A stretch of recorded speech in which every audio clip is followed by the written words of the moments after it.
ہم میں پیدا ہونے والے بچوں کے ساتھ یہ سنت جاری ہے کہ جب کوئی بچہ پیدا ہو تو اس کے دائیں کان میں اذان کہی جائے اور بائیں کان میں اقامت کہی جائے۔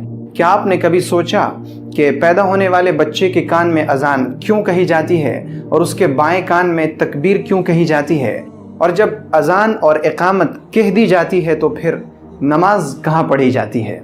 آئیے میں سب سے پہلے آپ کے سامنے ثبوت پیش کرتا ہوں کہ اس اذان کا ثبوت کیا ہے۔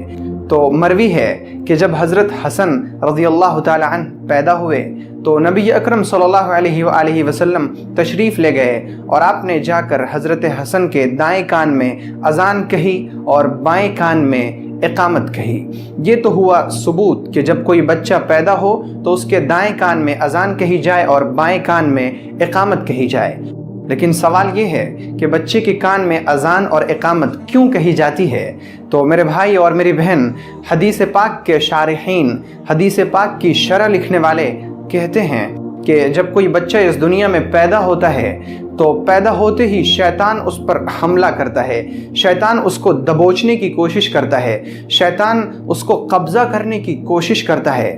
تو اسی لیے اس کے کان میں اذان کہی جاتی ہے، کیونکہ پیغمبر صلی اللہ علیہ وآلہ وسلم نے فرمایا ہے کہ جب اذان ہوتی ہے تو شیطان بھاگتا ہے، اور یہ صحیح روایت ہے کہ جب اذان ہوتی ہے تو اذان کی آواز سن کر شیطان بھاگنے لگتا ہے۔ تو اسی لیے بچے کے کان میں اذان کہی جاتی ہے تاکہ اگر شیطان اس پر حملہ کرنے کی کوشش کر رہا ہو، شیطان اس پر قبضہ کرنے کی کوشش کر رہا ہو، شیطان اسے دبوچنے کی کوشش کر رہا ہو، تو وہ شیطان اذان کی آواز سن کر بھاگ جائے۔ اسی لیے اس کے کان میں اذان اور اقامت کے کلمات کہے جاتے ہیں۔ اور یہ حقیقت ہے کہ زندگی کے بہت سے موڑ پر شیطان انسان پر حملہ کرتا ہے، اور ہر موڑ پر شیطان سے بچنے کے الگ الگ طریقے بتائے گئے ہیں۔ جب بیت الخلاء جائے تو اس وقت شیطان کے حملے سے بچنے کے لیے بیت الخلاء جانے کی دعا پڑھنی چاہیے۔ جب کھانا کھائے تو شیطان کے اثر سے بچنے کے لیے بسم اللہ پڑھنی چاہیے۔ یعنی ہر موقع پر شیطان کے اثر سے بچنے کے لیے الگ عمل ہے۔ تو جب بچہ پیدا ہو تو پیدا ہونے کے بعد اسے شیطان کے اثر سے بچانے کے لیے سنت یہ ہے کہ اس کے کان میں اذان کہی جائے اور اقامت کہی جائے۔ لیکن آپ سوچ رہے ہوں گے کہ بچہ جب پیدا ہوا تو اس کے کان میں اذان بھی کہی جا چکی، اقامت بھی کہی جا چکی، نماز کہاں ہے؟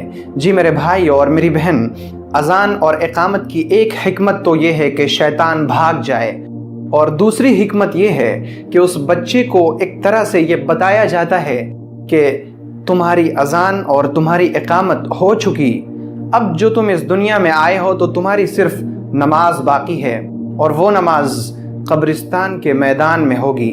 جس وقت تم نمازیوں کے آگے رہو گے، تمہارا جنازہ رکھا ہوا ہوگا اور لوگ تم پر نماز ادا کریں گے۔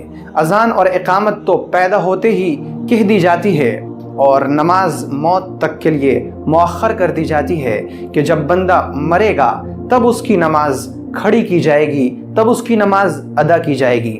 اور اس اذان و اقامت سے ہمیں یہ سبق دیا جاتا ہے کہ اس دنیا میں ہماری زندگی اتنی ہی ہے جتنی اذان و اقامت کے بعد نماز کے شروع ہونے میں ہے۔ ویڈیو پسند آئی تو ویڈیو کو لائک کریں اور اسے اپنے دوست و احباب میں شیئر کریں، اور تازہ فکر سے جڑے رہنے کے لیے چینل کو ضرور سبسکرائب کریں، اور نئی ویڈیو سب سے پہلے پانے کے لیے گھنٹی کا بٹن دبائیں۔